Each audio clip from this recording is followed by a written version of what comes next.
Welcome to the Vision by Protiviti podcast, where we explore big themes that will impact the C-suite and executive boardrooms worldwide. And today, we're going into the metaverse. I'm Joe Kornik, Editor-in-Chief of Vision by Protiviti, and I'm happy to be joined by Dr. Catriona Wallace, founder of the Responsible Metaverse Alliance. Dr. Wallace is a specialist in the fields of AI, the metaverse, and the responsible use of technology, and has been recognized by the Australian Financial Review as the most influential woman in business and entrepreneurship. She is an international advisor on Interpol's Metaverse Expert Group, focused on policing in the metaverse, and also an adjunct professor at the University of New South Wales and co-author of the 2022 book, Checkmate Humanity, The How and Why of Responsible AI. Dr. Wallace, thank you so much for joining me today. Oh, such a pleasure, Joe.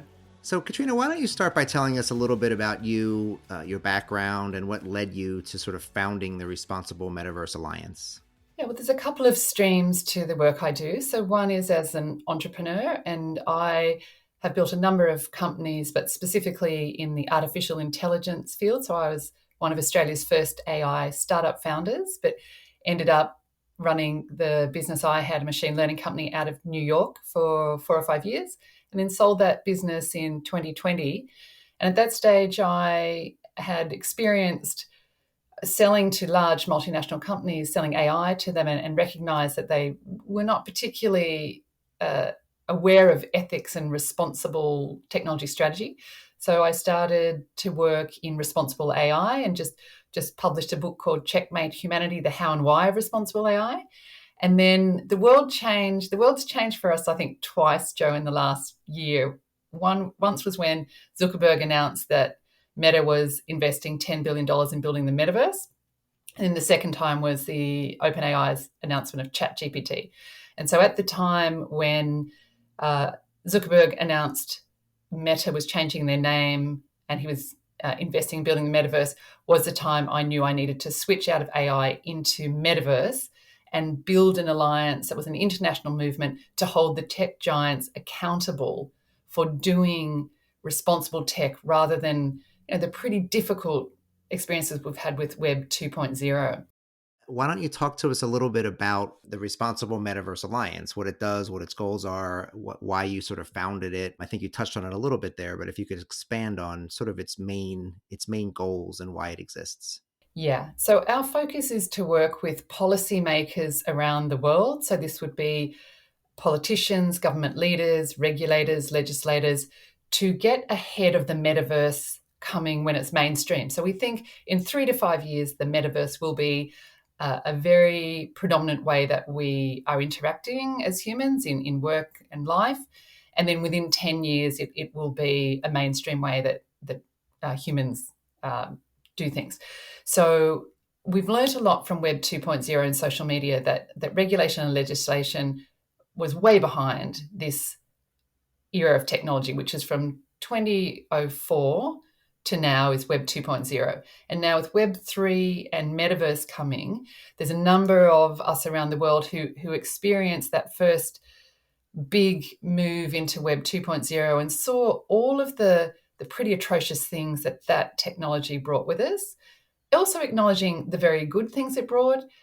But we know that there's been a lot of dangers and harm caused to particularly women, children, and the vulnerable. So this time we want to be ahead of the game and educate policymakers, because we do know, Joe, that most government people are not really super technology oriented, and government tends to be about 5 years behind where the tech companies are. Right. And you had mentioned early on that you've got your background in AI, but you sort of use Facebook's name change, right? Meta, as a way to sort of leap into, essentially move over to the metaverse. So how do you sort of see the role of AI in the metaverse, and how do you sort of see them as intertwined so tightly to the point where they're essentially one and the same? So AI is one of the foundational components of metaverse. So let's look at what we describe the metaverse as. So the metaverse is actually a construct. It's a concept. It's actually not a thing itself. And the metaverse was coined, the term, from the 1990s when Neil Stephenson wrote a book called Snow Crash and talked about a concept of metaverse. So there are different definitions of metaverse, but our definition is that it's a construct that describes the existence of immersive technologies creating virtual worlds where people come for social interaction. And so that means it's includes augmented reality, virtual reality, mixed reality, extended reality. And the core technology sitting underneath that as part of the infrastructure, one of the core technologies is AI. And importantly, now that we've had generative AI released to the world, the world literally changed last November again, then we're going to see a strong use of metaverse-related technologies such as avatars in augmented or virtual reality, pulling or interfacing into ChatGPT, where there are automated avatars generated from this powerful AI technology. So you had mentioned earlier that you thought that, this gave us some sort of time frames, some 3 to 5 years before you think it's sort of mainstream. And I think it was a decade before you think the metaverse will be like really embedded into our daily lives. What does that look like? I mean, what does that mean to you as far as our personal lives, our work lives? I mean, how ubiquitous will the metaverse be? Let's start with 5 years and then move out to maybe 10 years. Yeah, so the best way to think about it is that we now currently have three worlds. So there is the physical world that we're in, which is our face-to-face experiences, the digital world that we're in. So you and I are in the digital world now, and your listeners to this podcast are listening through digital means. But we now have a virtual world, a third world. Now, the trick is with this virtual world, people don't really know it exists because you need to have some sort of equipment normally to access it. So that would be a virtual reality or augmented reality headset to get into the fully immersive experience. But if you do have a headset, then you know that this world is extremely well developed. So there are, if we think of even the children, so Roblox is an early metaverse for children. Now, it is 50 million users of children under the age of 16 on a monthly basis of that platform. The metaverse itself, across all the virtual worlds, and we believe there's something like 160 virtual worlds now that we would put in the metaverse construct. There's around 470 million users is the estimate of that. So it's here. We've got big brands. So a lot of the big fashion labels, Gucci, Prada, Ralph Lauren, a number of Nike, like all of these brands are now positioning in the metaverse in what we call a phygital way, which is physical and digital, although it probably should be virtual, physical and virtual, but that actually sounds terrible, where they are partnering with organizations like, I think Gucci has a partnership with Roblox, selling their NFT related products in the virtual world. Huge opportunities for businesses to rebrand and position, huge opportunities for brands to be selling NFT, non-fungible tokens. So again, non-fungible token, fungible means replaceable, non-fungible means it's not replaceable. So they're unique digital assets. So I know that Nike at the moment can sell a physical shoe and then an NFT shoe that a person can wear in the metaverse. So we expect within 3 years that most of the big brands will have a presence in the metaverse. And within 10 years, this will be, you and I won't be doing the podcast in a digital forum, we'll be doing it in a virtual forum. And in fact, I'm already doing a podcast in the metaverse, which is called Metaverse What Matters, with a woman out of London. So I'm in Sydney, she's in London, we're in the metaverse, and we're doing this podcast. So it will be invasive, and I believe things will change in the next 12 months when Apple, we expect them to release their augmented reality software and hardware, and then things will shift again.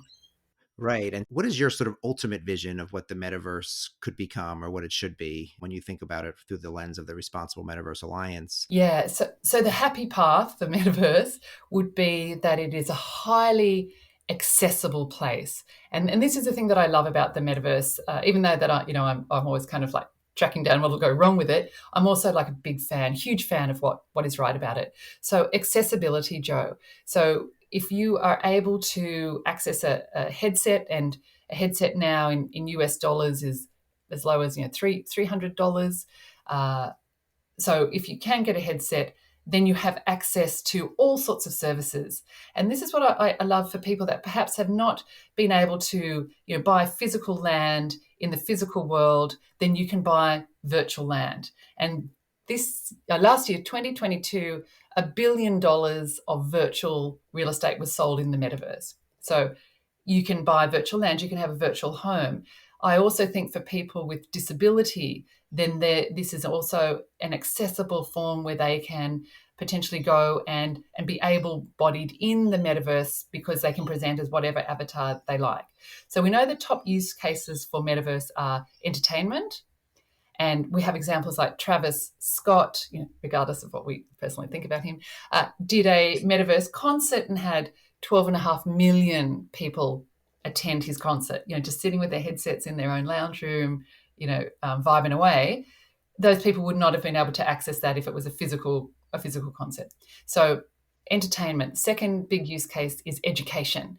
And so I'm doing a lot of work with school principals at the moment who are so important in this story, Joe, because it's the young ones who are the predominant users of it. The parents have got no idea that it even exists. So the teachers are going to play an important role. And a lot of the schools are now looking to bring virtual reality in as a way to educate their children. So imagine putting a headset on and walking through the streets of ancient Greece, or looking at the stars and understanding the movement of the planets, all in a 3D immersive environment. Fantastic. And then the third one is about virtual health. So we're seeing extraordinary leaps in using virtual or augmented reality for healthcare.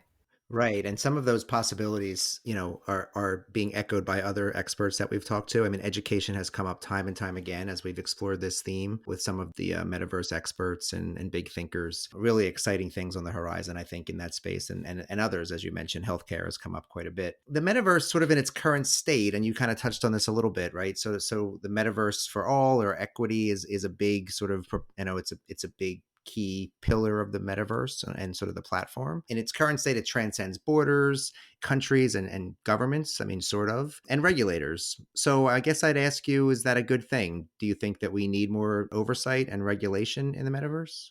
So I think the fact that you're absolutely right, that there are no state boundaries, national boundaries, international boundaries in the metaverse, because it's a completely different jurisdictional concept, is extremely worrying. Because let's think about it, Joe. Who is building the metaverse worlds, the virtual worlds? Well, it's predominantly the tech giants or young, startups who are building various types of applications for the metaverse. So we have now a new world that is essentially ungoverned, no rules, no regulations, very few standards. And I think that's an extremely dangerous place for humans to be in. I mean, we've already seen some of the hugely controversial problems that the tech giants have around social media and their, in my view, irresponsibility around keeping people safe in Web 2.0. Put that in a fully immersive way at scale with no policing, no rules, no regulations, no governance, and there are going to be some very, very dangerous and risky things happen in the metaverse. It's interesting that you mentioned policing. I understand that you were asked to sort of be an international advisor on Interpol's Metaverse Expert Group, which will handle sort of international policing in the metaverse, which I think is a fascinating topic. Can you talk to us a little bit about that? Tell us a little bit about that role that you're undertaking? Yeah, so it's a very brand new initiative from Interpol, which I think is fantastic. So it's the Interpol Metaverse Experts Group. So bringing together international experts to sit on a group to acknowledge that the metaverse is the next big shift in technology and how will it be policed.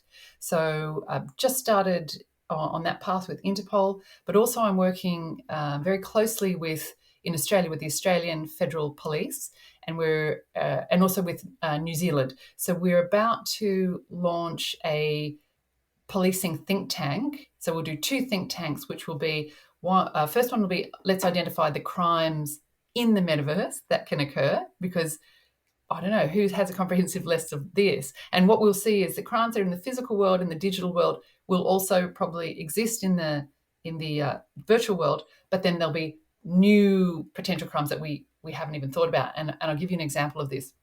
So in talking to the federal police, they're aware now that on the dark web, there are bad actors who are using avatars, potentially pulling from AI-generated content to groom children, to get children to perform explicit sexual acts that are then recorded, and then these bad actors extort money from the children. And so the metaverse-related technology is very powerful in the hands of bad actors, and particularly for the vulnerable, which at this stage are children mostly. And so these are some important things. We also see the virtual worlds as a place for potential organised crime and organised terrorism. When those groups have been countered in the physical world and the digital world, then here's a whole new environment and world for organised crime and terrorism and extremist right-wing groups, for example, to set up again. The New Zealand government is right on this in educating all their policymakers around the metaverse because, of course, they have a group called Christchurch Call, which is put together after the Christchurch massacre. And if you remember, the terrible massacre that happened in Christchurch was live streamed through social media platforms. And so New Zealanders are right on that will never happen again. So right through to this, extreme violence. So that's kind of the worst case scenario.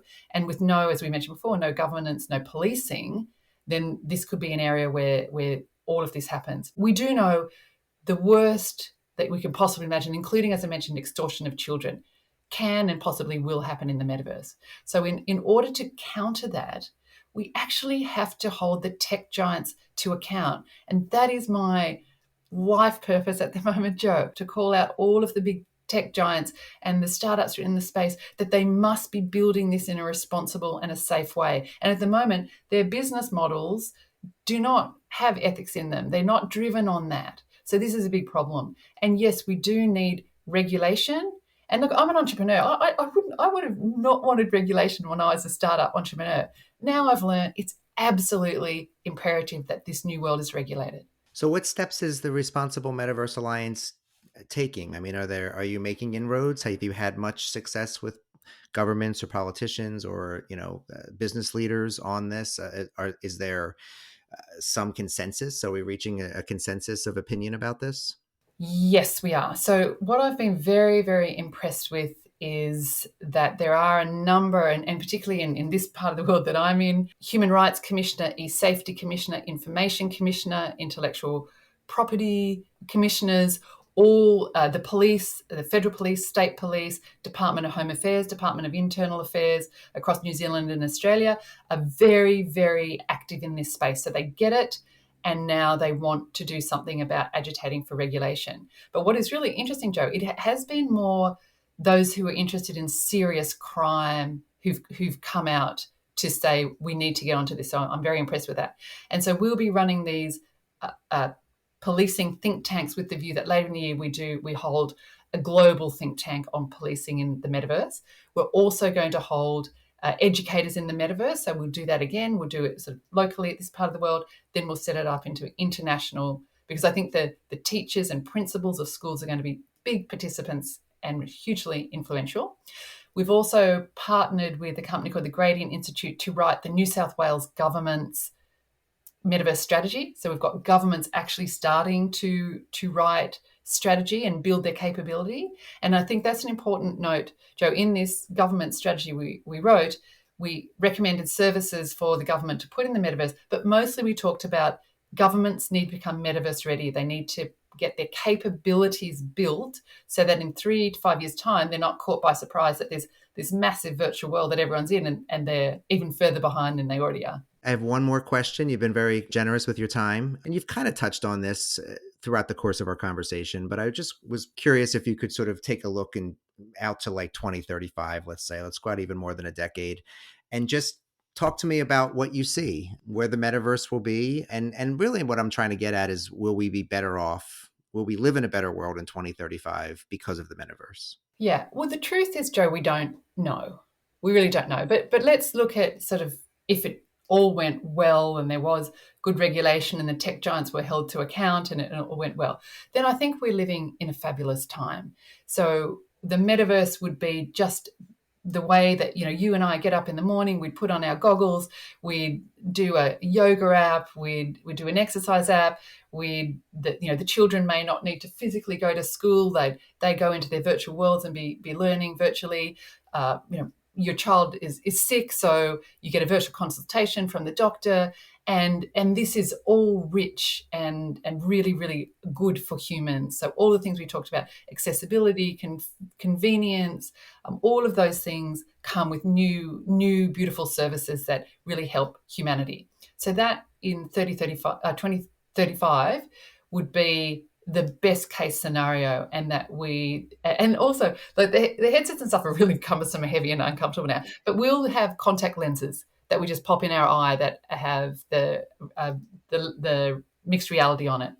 And we will have, it's most likely mixed reality is what's going to come, which is when there's just a layer of the virtual augmented reality over our physical world, and our physical world and this virtual world become really, really intertwined and in a beautiful and constructive way. And hopefully we use this technology to help solve environmental crisis, to help solve issues with humans, help solve war. All of these things are possible. So that's my hope, but I'm not sure that we've got the foundations yet in place. So also in 2035, what we've got to realise now is that we're in the first stages of what we call transhumanism. So transhumanism, to me, is the next real evolution of humanity. And that's when we start to see technology embedded in our bodies. And so the metaverse, if we think about it, it's wearing potentially a haptic suit, which is a physical suit that you wear that gives you the sensations of what you're experiencing, the augmented reality, virtual reality, contact lens with augmented reality in it.